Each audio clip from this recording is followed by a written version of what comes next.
90.0 FM radio ओमने tune किया है आपने और आपके साथ आपकी रेडियो दोस्त आरजे शालिनी जुड़ी हुई है शो सखी संगिनी लेकर। जैसा कि आप सबको पता होता है कि ये शो फीमेल ओरिएंटेड है और इसमें बातें वो तमाम होती हैं जो आपसे जुड़ी हुई होती हैं। साथ ही मैं आपसे वादा भी करती हूँ कि इस शो में मेरे साथ कुछ खास मेहमान भी जुड़ते हैं। हाँ जी, तो ऐसे ही आज मेरे साथ एक प्यारा सा चेहरा आपको नज़र आ रहा होगा।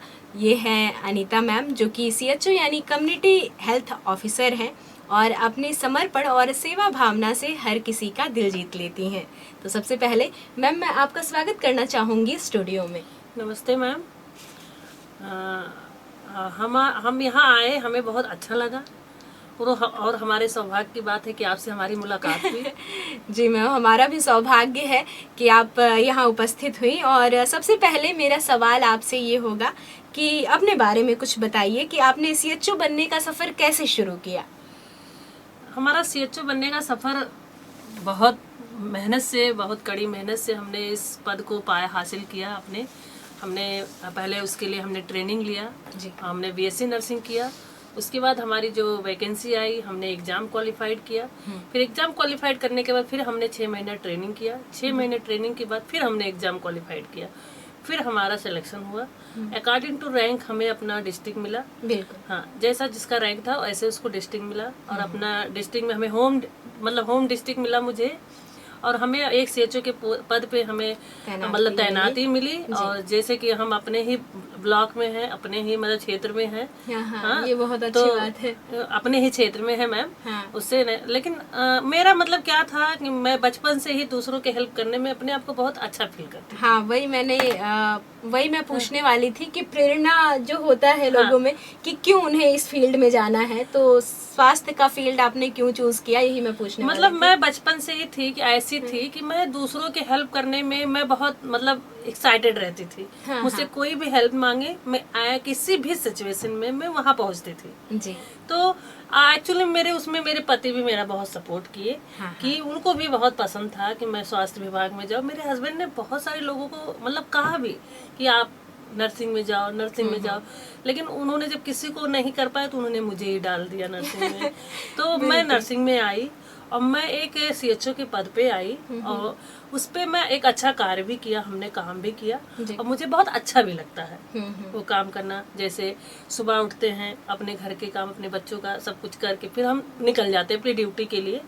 एक सम्मान की बात भी होती है। बिल्कुल, तो मुझे बहुत अच्छा लगता है दूसरों की मदद करना और मैं हमेशा करना चाहूँगी जी। और बात मैम बहुत ही अच्छा कह रही हैं कि बहुत अच्छा लगता है उन्हें दूसरों का मदद करते हुए। लेकिन साथ ही मैं ये बताना चाहूँगी कि आज नर्सेस डे भी है और इसीलिए मैम यहाँ उपस्थित हुई हैं और हम इस टॉपिक पर और भी आगे बात करेंगे जी। तो जैसे मैम ने कहा कि अपने घर के कामों को मैनेज करते हुए वो फिर आयुष्मान आरोग्य मंदिर यानी अपने हेल्थ सेंटर जाती हैं। और इसीलिए मैं मैम से पूछना चाहूँगी कि मैम, आपके लिए सबसे चुनौतीपूर्ण स्थिति कौन सी रही जब आपको बतौर CHO चुना गया? वहाँ पर जब आप गई अपने हेल्थ सेंटर में तो वहाँ कुछ ऐसा आपके सामने आया?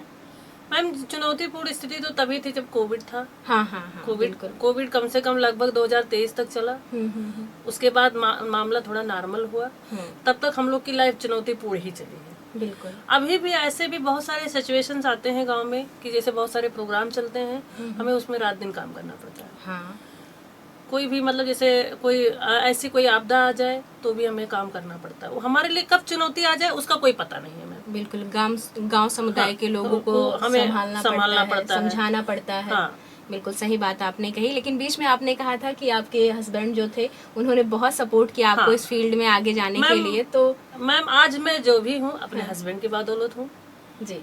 उन्होंने मुझे बहुत इंकरेज किया। मैं जहाँ नहीं जाना चाहती वहाँ वो मुझे भेजते हैं जी। बिल्कुल, तो फैमिली का सपोर्ट बहुत ज़रूरी होता है। साथ ही जानना चाहूँगी मैम कि जैसे आपने अभी थोड़ी देर पहले हमारी बातें हो रही थी तो आपने बताया आपका एक प्यारा सा बेटा भी है, यानी आप माँ भी हैं। तो एक CHO और एक माँ के बीच का संतुलन आप कैसे संभालती हैं, मैं जानना चाहूँगी। देखिए मैम, हमें एक माँ और एक CHO का संतुलन बनाए रखना, हमें प्रोफेशनल और पर्सनल को अलग अलग रखना पड़ता है। जब मैं अपने ड्यूटी टाइम पे होती हूँ तो मैं एज ए CHO होती हूँ। बिल्कुल, मैं वहाँ माँ का रोल नहीं अदा करती। हाँ, एज ए मेरे सामने ऐसे कुछ पेशेंट भी आते हैं, कुछ बच्चे भी आते हैं, जिसको मैं जैसा मुझे मतलब सिचुएशन होता है मैं उस हिसाब से उनके साथ ट्रीट करती हूँ। लेकिन अगर मैं घर आती हूँ तो सिर्फ अपने बच्चे की माँ बन के रहती हूँ। ये बहुत जरूरी बात है और ऐसा होना भी चाहिए। मैं कभी भी अपने पर्सनल और प्रोफेशनल को मिक्स नहीं करती। हाँ। घर हूँ तो माँ हूँ, बाहर हूँ तो as a community health officer हूँ। अच्छा, आप कह रही हैं कि as a community health officer हैं, तो मैं जानना चाहूंगी कि कभी ऐसा हुआ है कि आपके आयुष्मान आरोग्य मंदिर में ऐसा कोई पेशेंट आया हो जिसको आप एक माँ की तरह ट्रीट आपको करना पड़ा हो? हाँ, ऐसे बहुत सारे केसेस आते हैं, ऐसे बहुत सारे, जैसे छोटे बच्चे आए, बहुत बीमार है, फैमिली उसको थोड़ा केयर नहीं कर रही है, तो मैं उसे एज अ माँ अपने बच्चे का उदाहरण देके या अपने फीलिंग को शेयर करके मैं माँ को मोटिवेट करूँ, उसके परिवार को मोटिवेट करती हूँ बच्चे के हेल्थ के बारे में। मेरे सामने एक केस आया था, उसकी बेटी थी, तो वो क्या थे ना, बहुत माल नरिश्ड थी बच्ची, मतलब कुपोषण की शिकार थी। तो हमने उनके परिवार वालों को कहा कि अरे इसको हॉस्पिटल ले जाइए, इसको अच्छा मतलब खाना पीना केयर करिए। माँ भी दुबली पतली थी और थोड़ा फाइनेंशियली वो लोग वीक थे, तो हमने मतलब सपोर्ट किया उनका कि मतलब आप फिर मैंने जो मेरे यहाँ जो ट्रीटमेंट अवेलेबल थी मैंने दिया उनको। फिर वो मेरे से आके मिले, कही आपने दीदी आपने दवा दिया, मैडम आपने दवा दिया, तो बहुत अच्छा मेरे उस बच्ची के हेल्थ में बहुत सारा मतलब ग्रो हुआ। मैंने देखा अपने आँख से, और वो बच्ची हेल्दी भी हो गई, अच्छी भी हो गई। फिर वो दोबारा भी मतलब जो बच्चे की माँ थी उसने दोबारा भी माँ बना, फिर मेरे पास आई। तो मतलब मैं बच्चों को देखती हूँ तो अपने बच्चे को फीलिंग के लेके ही मैं उस बच्चे का केयर करती हूँ। कि हमारे श्रोताओं को कुछ महत्वपूर्ण हेल्थ टिप्स आप देना चाहेंगी? बिल्कुल मैम। हाँ, तो मैम जरूर बताएं। देखिए, हम ये कहना चाहेंगे मैम कि हर इंसान को सबसे पहले अपने हाइजीन को मेंटेन रखना चाहिए, ठीक, और अपने हेल्थ पे मोस्टली ध्यान देना चाहिए, डाइट पे ध्यान देना चाहिए। हाँ, जैसे किसी को बीपी के पेशेंट है एग्जाम्पल तौर पे, तो हम कहेंगे उनसे साल्ट कम खाएं, ऑयली चीजें कम खाएं, क्योंकि बहुत लोग होते हैं ना, कहते हैं अरे उसको बहुत इग्नोर करते हैं। हाँ, जैसे बीमारी रहती है लेकिन कहते हैं एक दिन मरना तो है ही। अरे ठीक है, मरना तो है, सबको मरना है, मुझे भी पता है, लेकिन हम जब तक जी रहे हैं कितने दिन जिएंगे, कुछ चीजें हमारे ऊपर भी डिसाइडेड होते हैं कि मतलब हम अपना केयर करेंगे तो हमारा हेल्थ थोड़ा अच्छा रहेगा, हम थोड़ा अपने बाल बच्चों के साथ अपनी लाइफ अच्छे से थोड़ा बिता सकते हैं। और खासकर ये शो फीमेल ओरिएंटेड है, तो महिलाओं को ये इशू होता है वो सबका ध्यान रखती हैं, लेकिन अपने सेहत के टाइम पे बिल्कुल। तो मैं चाहती हूँ उनसे भी आप कुछ कहिए कि वो किस तरीके से अपने सेहत का ध्यान रखें। ये बात आपकी बहुत सही है मैम कि मोस्टली महिलाएं सबकी केयर में लगी रहती हैं, सबका मतलब काम करती हैं, तो इस चक्कर में वो अपना ध्यान नहीं रख पाती। लेकिन मैं उनसे ये गुजारिश करना चाहूंगी कि वो पहले वो अपना भी ध्यान रखें। सबके साथ साथ उन्हें खुद को भी लेके मैनेज करना है, क्योंकि अगर हम हेल्दी रहेंगे तभी हम दूसरों को हेल्दी बना सकते हैं, क्योंकि परिवार की नींव होती है। नींव होते जैसे एक घर की अगर जड़ नींव से मजबूत होती तो ऐसे हमारे घर की मजबूती हमसे होगी।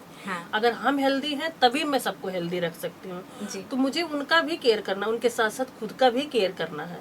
तो जैसे हमें अपने आप को भी मेंटेन रखना है, टाइम पे नाश्ता लेना, टाइम पे लंच करना, हेल्दी डाइट लेना, अपने आप को भी बीमारियों से प्रिवेंट करना। आए दिन हम बीमारियों के बीच में रहते हैं, तो हमें उससे भी लेके अपने आप को प्रोटेक्ट करना है। जी बिल्कुल, ठीक। तो हमें भी अपना भी ख्याल रखना होता है। इसके साथ ही मैम मैं अगला सवाल आपसे जानना चाहूंगी, जो कि है इस करियर के बारे में, कि आपके अनुसार एक अच्छी नर्स या मैं कहूँ CHO बनने के लिए सबसे जरूरी गुण जो होता है वो क्या होना चाहिए एक इंसान में?